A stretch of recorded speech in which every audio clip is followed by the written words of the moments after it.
സഹോദരന്മാരെ, സുഹൃത്തുക്കളെ, വിഷയം മറ്റൊന്നുമല്ല. നമ്മുടെ തൃശ്ശൂരിങ് ഞാനിങ് എടുക്കുക എന്ന് പറഞ്ഞ നമ്മുടെ മലയാളത്തിൻ്റെ നടനെ പ്രത്യേകിച്ച് പരിചയപ്പെടുത്തേണ്ടതില്ലല്ലോ. അങ്ങനെ ഇപ്പം അദ്ദേഹം ഒരു പ്രയത്നിച്ച് ഇപ്പം തൃശ്ശൂർ ഇങ്ങനെ എടുത്തുകൊണ്ടിങ്ങനെ നടക്കുകയാണ്.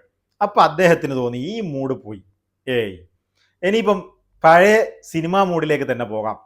പ്രത്യേകിച്ച് അദ്ദേഹം പറയുന്നത്, ഞാൻ ഭരത് ചന്ദ്രനായി ജീവിക്കും, ഭരത് ചന്ദ്രനായിട്ട് ജനങ്ങൾക്ക് വേണ്ട ആവശ്യങ്ങൾ ചെയ്തു കൊടുക്കും, ഞാൻ എന്നും സിനിമയിലുള്ള അതെൻ്റെ പാഷനാണ്, അത് ഒഴിവാക്കി ഒരു മന്ത്രിയോ ഒരു എം പിയോ മറ്റു കാര്യങ്ങളൊന്നുമില്ല എന്ന് പറഞ്ഞ് അദ്ദേഹം ഇപ്പോൾ പ്രസംഗമൊക്കെ ആ ഒരു രീതിയിൽ സിനിമാ സ്റ്റൈലിൽ ഡയലോഗ് അടിക്കുന്നതുകൊണ്ടാണ് ഇപ്പോൾ നടക്കുന്നത്. ഈ അടുത്ത് നമ്മുടെ പ്രധാനമന്ത്രി വയനാട് ദുരന്തം കാണാൻ വന്നപ്പോൾ പ്രധാനമന്ത്രിയുടെ കൂടെ നടക്കുന്ന സുരേഷ് ഗോപിയെ നിങ്ങൾ ചാനലുകളിലൊക്കെ കണ്ടിട്ടുണ്ടോ എന്നറിയില്ല.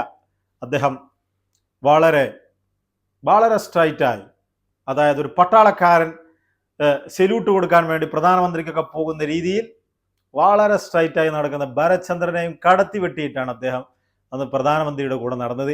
അങ്ങനെ അദ്ദേഹം ഒരു നടനായി ജീവിക്കുന്നു, ഒരു സിനിമാ നടനായി അദ്ദേഹം ജനങ്ങൾക്ക് വേണ്ടത് ചെയ്തു കൊടുക്കുന്നു. ഇപ്പം പ്രസംഗം പോലും അദ്ദേഹം സിനിമാ സ്റ്റൈലിലേക്ക് മാറ്റിയിട്ടുണ്ട്. നമുക്കൊരു പ്രസംഗം കേൾക്കാം.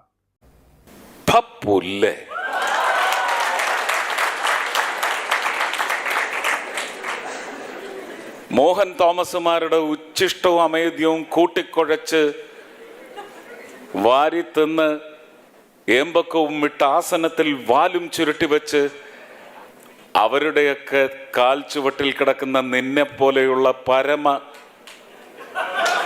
ആ പേര് ചേരു. എനിക്കതൊരിക്കലും ആവാൻ സാധിക്കില്ല.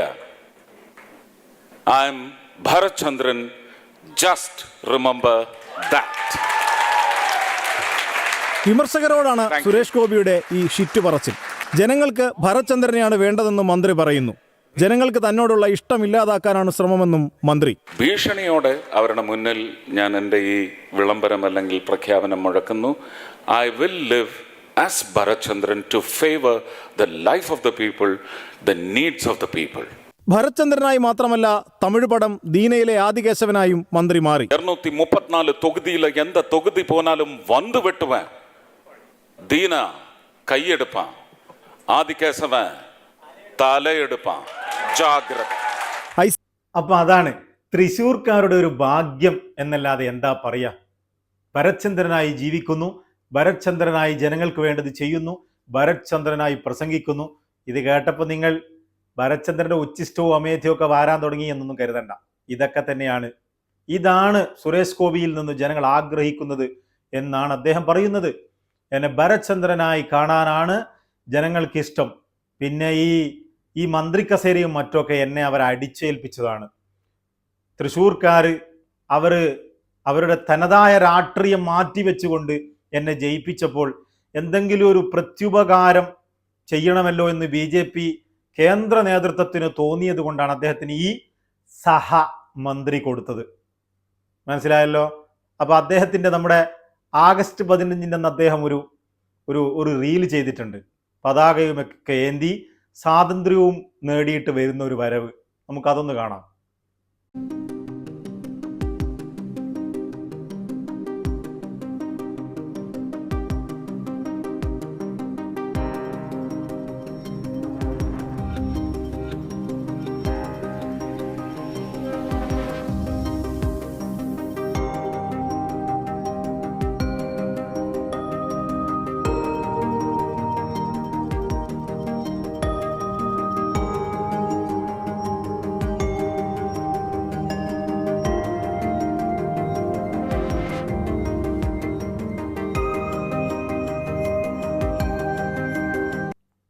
എങ്ങനെയുണ്ട്? ഞെട്ടിയിട്ടില്ലേ? സ്വാതന്ത്ര്യവുമായി വരുന്ന ആ വരവേ അത്ര നന്നായി റീൽസ് ചെയ്യാനും ഇത്ര നന്നായി അഭിനയിച്ചുകൊണ്ട് ക്യാമറയ്ക്ക് മുന്നിൽ അത്ര നന്നായി സ്ട്രെയിറ്റായി നടക്കാനുമൊക്കെ കേരളത്തിൽ അല്ലെങ്കിൽ കേന്ദ്രമന്ത്രിമാരിൽ ആർക്ക് പറ്റും? ഇദ്ദേഹത്തെ ഒരു സഹമന്ത്രിയല്ല, യഥാർത്ഥത്തിൽ ക്യാബിനറ്റ് പദവി തന്നെ കൊടുത്ത് ആദരിക്കേണ്ട ഒരു വലിയ വ്യക്തിയാണ്. അത് അദ്ദേഹം മുന്നേ പറഞ്ഞിട്ടുണ്ട്. എന്നെ ഒരു ക്യാബിനറ്റ് മന്ത്രി ആക്കിയാൽ തന്നെ 6 മന്ത്രിമാരെങ്കിലും എൻ്റെ ചൊൽപ്പടിക്ക് നിൽക്കുന്നത് വേണം. എനിക്കിവിടെ എയിംസ് നടപ്പിൽ വരുത്തണം, അതുപോലെ ഒരുപാട് കാര്യങ്ങൾ നിനക്ക് ഇന്ത്യയിലും കേരളത്തിലുമായി ചെയ്യേണ്ടതുണ്ട്. തൃശ്ശൂർ പ്രത്യേകിച്ച് തൃശ്ശൂരിൽ പല പദ്ധതികളും കൊണ്ടുവരേണ്ടതിൻ്റെ ഭാഗമായി 6 കേന്ദ്രമന്ത്രിമാരെങ്കിലും മൂപ്പരുടെ കീഴിൽ തന്നെ കൊടുക്കണമെന്ന് പ്രത്യേകം മൂപ്പർ മുമ്പേ പറഞ്ഞതാണ്, ആ ഇലക്ഷൻ സമയത്തും അതിനുശേഷവുമൊക്കെ. മനസ്സിലായില്ലേ? ഇപ്പോൾ ഈ പറച്ചിലുമൊക്കെ തൽക്കാലം മാറ്റിവെച്ച് അദ്ദേഹം പ്രവർത്തനത്തിലേക്ക് കടന്നിരിക്കുന്നു. MP ആയി, തൃശ്ശൂർക്കാർ അദ്ദേഹത്തിന് വോട്ട് ചെയ്തു, MP ആയി, സഹമന്ത്രിയായി.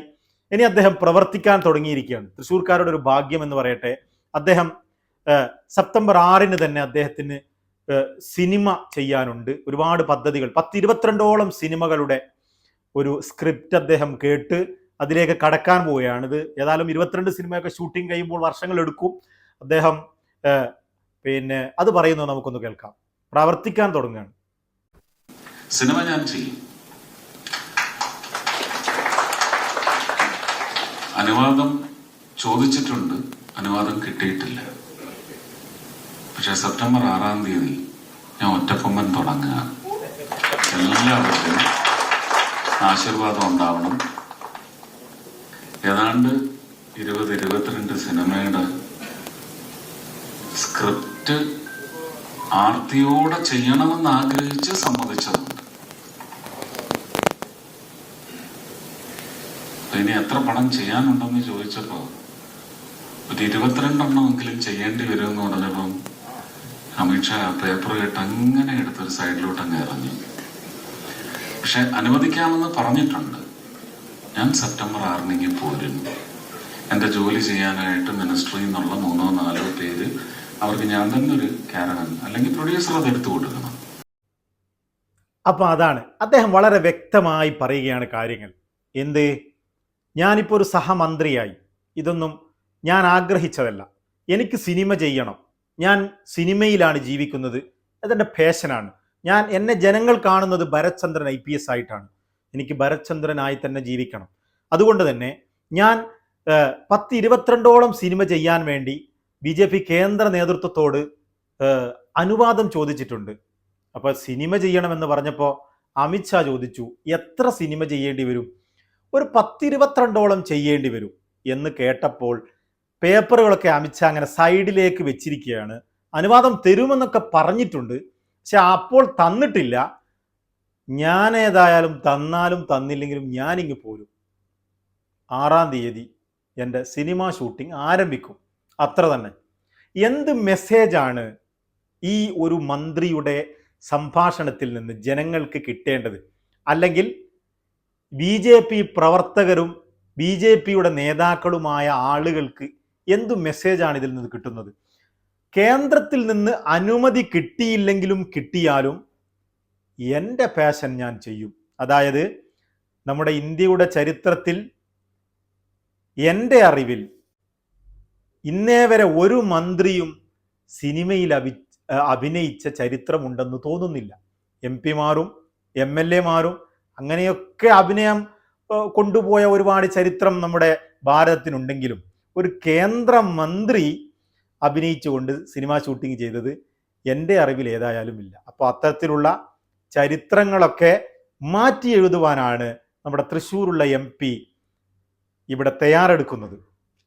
അപ്പോൾ അദ്ദേഹം ഇതിൻ്റെ പേരിൽ ഇനി എന്തെങ്കിലും ഒന്ന് സംഭവിച്ചാൽ തന്നെ എല്ലാം നേരിടാൻ അദ്ദേഹം തയ്യാറാണ് എന്നുകൂടി പറയുന്നുണ്ട്. അതൊന്ന് കേൾക്കാം.